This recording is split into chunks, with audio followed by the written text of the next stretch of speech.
बिस्मिल्लाहिर्रहमानिर्रहीम। अस्सलाम वालेकुम जनाब। स्टोरीज़ मैंने 4 शेयर करनी है, इंतहाई अहम स्टोरीज़ हैं।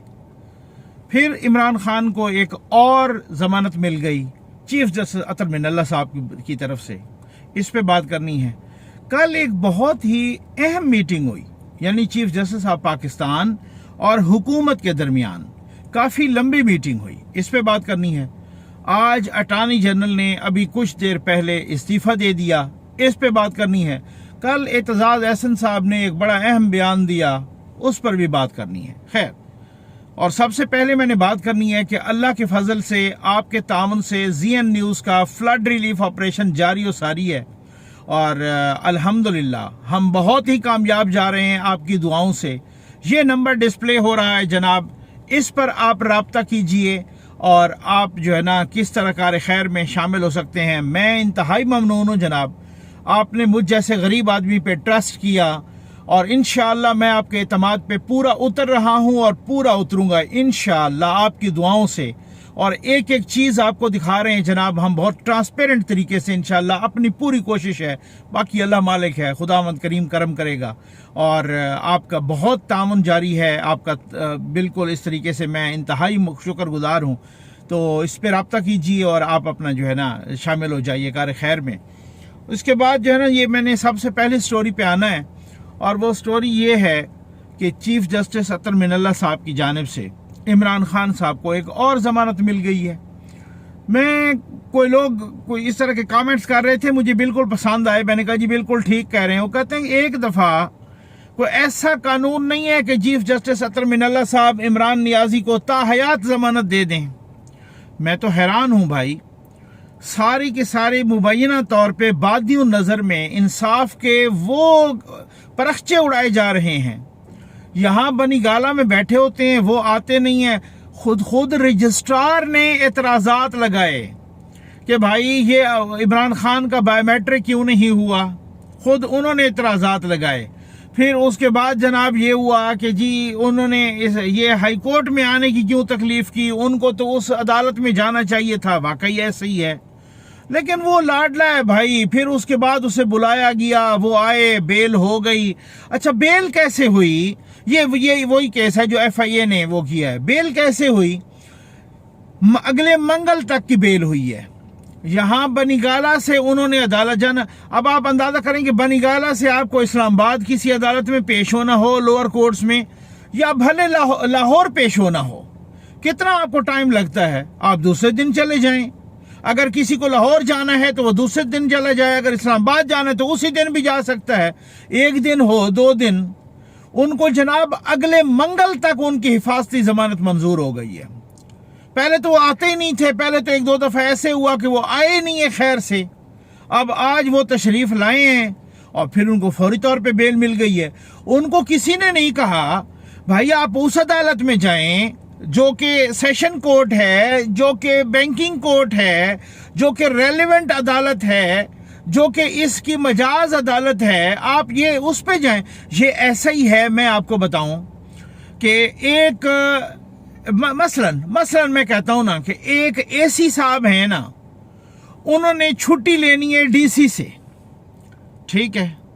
वो ऐसा करे कि वो DC को फलांगता हुआ, DC भी अपने ऑफिस में बैठा हो, वो उसको फलांगता हुआ, लथाड़ता हुआ चीफ सेक्रेटरी के पास पहुंच जाए। वो चीफ सेक्रेटरी हर दफा ही उसे फैसिलिटेट कर दे और ये ना पूछे कि भाई वो जो DC हमने बिठाया हुआ है इसी काम के लिए बिठाया हुआ है, आप हर दफा छलांगे लगाते हो इस्लामाबाद हाई कोर्ट में आ जाते हो, आप उस अदालत में क्यों नहीं आते? तो क्या चीफ जस्टिस अतर मिनल्ला साहब को अपने उन जजों पर एतमाद नहीं है, अपने उन अदालतों पर एतमाद नहीं है कि वो इमरान खान को इंसाफ नहीं देंगे? हर दफा ही आप फैसिलिटेट कर रहे हैं। क्या मुझ पे मुकदमा बने, आप पे बने, किसी आम शहरी पे बने, तो फिर क्या इसी तरह से हम भी दनाते हुए चीफ जस्टिस अतर मिनल्ला साहब के पास पहुंचे, हमें भी वो सहूलत मुयस्सर होगी, हमें भी वो सारी की सारी फैसिलिटेशन और सारा लाडलापन हमें भी दस्तयाब होगा? हद हो गई है यार। यकीन कीजिए, मैं कहता हूं कि वो यहां से लेकर यहां आ जाते हैं फौरन भागते हुए, उस कोर्ट में नहीं जा सकते। عمران نیازی کہہ رہے ہیں کہ ہم جیل بھرو تحریک جاری کریں گے، ہم جناب تحریک چلا رہے ہیں جیل بھرو تحریک۔ وہ دوسروں کے بچوں کو جیلوں میں ڈلوانا چاہتے ہیں۔ اپنی صرف یہ ہمت ہے عمران نیازی کی کہ وہ کہتے ہیں جناب کہ جی میں تو جیل نہیں جانا چاہتا، اوپر سے آ کے کہتے ہیں میں جیل سے نہیں ڈرتا۔ کوئی 1 درجن سے زیادہ حفاظتی ضمانتیں کی ہوئی ہیں، یہ اتنا ڈرتا ہے جیل سے ان کی جان جاتی ہے، ان کے یہ جیل کے نام سے ڈرتا ہے، ٹھیک ہو گیا نا۔ اور لوگوں کو کہتا ہے جیل بھرو تحریک۔ بھائی جیل بھرو تحریک پہلے لیڈر خود جاتا ہوتا ہے، پہلے کو اگوان آپ خود بنیں، پہلے اپنے بچوں کو بلائیں، ان کو جیل ڈالیں، ان کو کہو کہ جیل بھرو تحریک کرو، دوسروں کے بچوں کی تباہی مچائی ہوئی ہے۔ یہ حالات ہیں جہاں پہ تو پھر تو وہی بات ہے نا، جیسے میں نے ویڈیو بھی کی تھی، ذرائع سے مجھے بہت ہی اتھینٹک خبر ملی تھی، اور وہ کہا تھا کہ جناب بات یہ ہے، صورتحال یہ ہے کہ ایک موٹر وے پر چلتی گاڑی میں ایک جنرل صاحب تھے، وہ بھی آپ کو پتہ ہے کون سے جنرل صاحب ہوں گے، ایک جنرل صاحب تھے، ایک عمران خان تھے، اور ایک چیف جسٹس اطہر من اللہ صاحب تھے۔ مبینہ طور پہ انہوں نے یہ ملاقات کی ہے اور طے یہ پایا ہے کہ خان صاحب پہ جو بھی کیس بنے گا مبینہ طور پہ اطہر من اللہ اس کو اڑا کے رکھ دے گا۔ ہو تو وہی کچھ رہا ہے، پھر تو ٹھیک ہی ہو رہا ہے نا سارا کچھ نا، یہ جو ہے میں کہہ رہا ہے یا باقی ذرائع کہہ رہے ہیں تو پھر تو یہی ہو رہا ہے نا۔ اب آپ اندازہ کیجئے۔ کل آپ آ جائیں جناب دوسری سٹوری پر، میں اعتزاز احسن کا کل بیان سنا اور میں تو حیران ہوں اعتزاز احسن صاحب پہ، اچھے خاصے وکیل ہیں۔ میں بہت سارے لوگوں نے آپ میں سے کہا، لیکن میرے لیے وہ قابل احترام ہے، لیکن میں ان کو اس وجہ سے کہ اتنا قابل ذکر نہیں سمجھتا کیونکہ ان کو اپنی پارٹی قابل ذکر نہیں سمجھتی۔ ان کو پیپلز پارٹی ہی گھاس نہیں ڈال رہی، تو جس بندے کو اپنی پارٹی گھاس نہیں ڈال رہی اس بندے پہ کیا کس قسم کا تبصرہ کرنا ہے یا کیا صورتحال؟ کل وہ کہہ رہے ہیں کہ جناب باجوہ صاحب مجرم ہیں، انہوں نے جرم کیا ہے مریم نواز کو، نواز شریف کو، ان کو جو ہے نا یہ جناب فیسیلیٹیٹ کیا اور ان کے کیسز ختم کروائے ہیں، اور اس طریقے سے ان کو جو ہے نا انہوں نے ریلیف دیا ہے۔ اب میں حیران ہوں اعتزاز صاحب پہ۔ اعتزاز صاحب اچھے خاصے وکیل ہیں، سپریم کورٹ کے وکیل ہیں، بہت سارے ججوں کے بھی استاد ہیں، بہت سارے وکلا کے بھی استاد ہیں۔ عمر کے اس حصے میں انہوں نے آرمی چیف کو تو مجرم کہہ دیا، ساتھ توہین عدالت بھی کر دی۔ میرے بھائی مریم نواز کو اسلام آباد ہائی کورٹ نے بری کیا ہے، باعزت بری کیا ہے، تو پھر آپ یہ کہہ رہے ہیں کہ باجوہ صاحب نے ان ججوں پر پریشر ڈالا ہے کہ مریم نواز کو بری کرو۔ آپ یہ سیدھا یہ کہہ دیں نا، آپ یہ کہہ رہے ہیں کہ سپریم کورٹ پر بھی باجوہ صاحب کا پریشر ہے، آپ یہ کہہ رہے ہیں، تو آپ ججوں کو بھی اس طرح سے کہیں تو اس کا مطلب تو یہ ہوا کہ آپ نے توہین عدالت کر دی۔ آپ کو اتنے ایک وکیل ہو کے، اتنا پائے کا وکیل ہو کے یہ بھی نہیں پتا، مجھے تو حیرت ہے۔ پھر لوگ تو وہی کہہ رہے ہیں کہ 2013 میں بشرا اعتزاز احسن صاحب وہ لڑ رہی تھی اور انہوں نے منت کی کہ جناب نون لیگ کا کینڈیڈیٹ وڈرا کرایا جائے۔ نواز شریف صاحب نے غالباً روہیل اصغر صاحب کو ٹکٹ وہ دے چکے تھے، انہوں نے وڈرا نہیں کیا، اس سے ان کو لگ گئی۔ 2018 میں جب الیکشن ہوا، یہ پریزیڈنٹ کے کینڈیڈیٹ تھے اور اس وقت مولانا فضل الرحمان صاحب کینڈیڈیٹ تھے نون لیگ کے، اس وقت بھی نون نے ان کو ووٹ نہیں دیا۔ تو کوئی ذاتی معاملات ہوں تو قانونی اور آئینی رائے کو، وکیل جو قانونی اور آئینی رائے دیتا ہوتا ہے وہ ایک امانت ہوتی ہے، صرف جج پر یہ لازم نہیں ہوتا، صرف ذات وکیل پر بھی ہوتا ہے۔ اور ماشاءاللہ آپ بڑے اچھے عہدوں پہ رہے ہیں، آپ وزیر داخلہ رہے ہیں، آپ سپریم کورٹ کے اتنے اعلیٰ پائے کے وکیل ہیں جناب۔ گو کہ ایک اور بات ہے کہ وکلاء کی تحریک میں آپ کس طرح سے تھے اور بعد میں اس کے بعد آپ کیا کدھر غائب ہو گئے ہیں، پتہ نہیں کس وجہ سے غائب ہو گئے ہیں، کہ بہت سارے لوگ تو کہتے ہیں کہ بھائی ان کی بھی بہت ساری ویڈیوز ہیں مبینہ طور پہ اسی وجہ سے غائب ہیں۔ چلیں اس کو چھوڑ دیجئے۔ کل ایک بڑی اہم ملاقات ہوئی چیف جسٹس آف پاکستان اور حکومت کے درمیان۔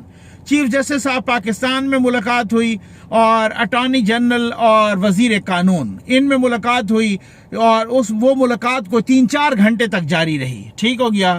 اور اس ملاقات میں کیا طے پایا، ظاہر ہے جو ڈسکشن ہوئی ہوں گی، آج وہ سیشن ججز کو بھی ایلیویٹ کرنے کا پلان ہے، اس پر بھی وہ کمیشن کا اجلاس جاری ہے، جوڈیشل کمیشن کا یا ہوگا، تو اس میں بھی جو ہے نا، اور اس کے بعد وہ جو 5 ججز آنے ہیں سپریم کورٹ پہ آنے ہیں وہ بھی کرنا ہے، وہ بھی اس میں بھی وہ جو ہے نا ابھی اجلاس نہیں ہوا، اس اجلاس میں بھی جناب وہ بھی یہ کہنا ہے کہ جی وہ کس طرح سے ہوگا، وہ یہ ساری چیزیں ڈسکس ہوئی ہوں گی۔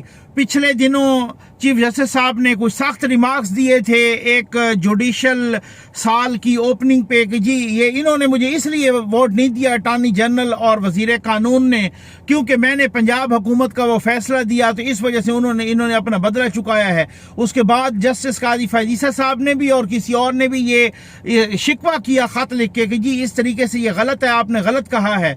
बहरहाल बहुत सारी चीज़ें थी।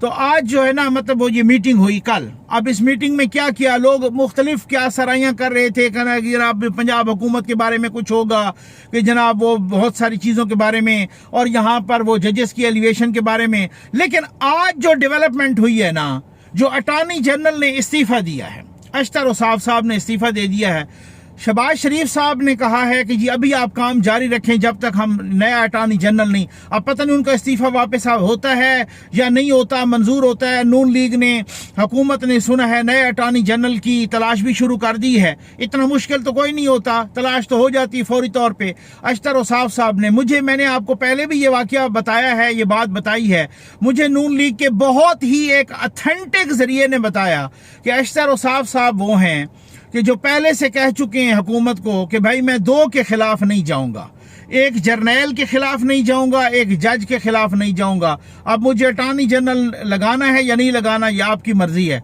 तो मैं कहता हूं कि इन्ना लिल्लाही पढ़ लेना चाहिए कि जब वो दो के खिलाफ बोल ही नहीं सकते तो उनको अटॉर्नी जनरल लगाने का फायदा ही क्या है। अटॉर्नी जनरल पहले ही किसी को ऐसे को लगाना चाहिए था कि जो दबंग इंसान हो।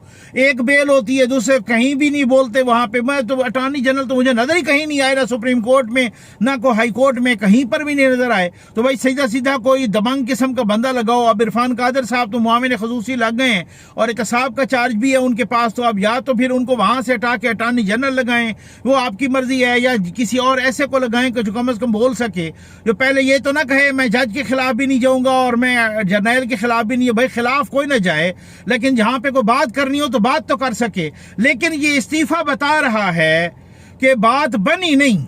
अगर बात बन जाती तो ये अटॉर्नी जनरल का इस्तीफा ना आता, क्योंकि इस्तीफे का आना ये बता रहा है कि बात नहीं बनी कल की मीटिंग में।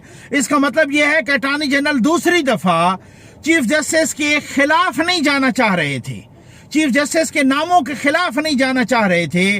वो चाह रहे थे कि चीफ जस्टिस ने फिर वही करना है कि इजलास बुलाना है और जूनियर जजेस को अपॉइंट करने की जिद करनी है, और मैं चूंकि हुकूमत का फैसला होगा तो मैंने वोट दूसरी तरफ देना है। अब मैं बड़ा फंस जाऊंगा, इस वजह से उन्होंने इस्तीफा दिया। ये पहले से सोच समझ के करना चाहिए था। और मेरा ख्याल है हुकूमत को बिल्कुल नहीं फंसना चाहिए, उसूल पर डटना चाहिए, कानून पर डटना चाहिए, सीनियरिटी के प्रिंसिपल पर डटना चाहिए, उसी तरह से जिस तरह से सीनियरिटी का प्रिंसिपल है। उम्मीद है आपको वीडियो पसंद आई होगी। आपका बहुत बहुत शुक्रिया।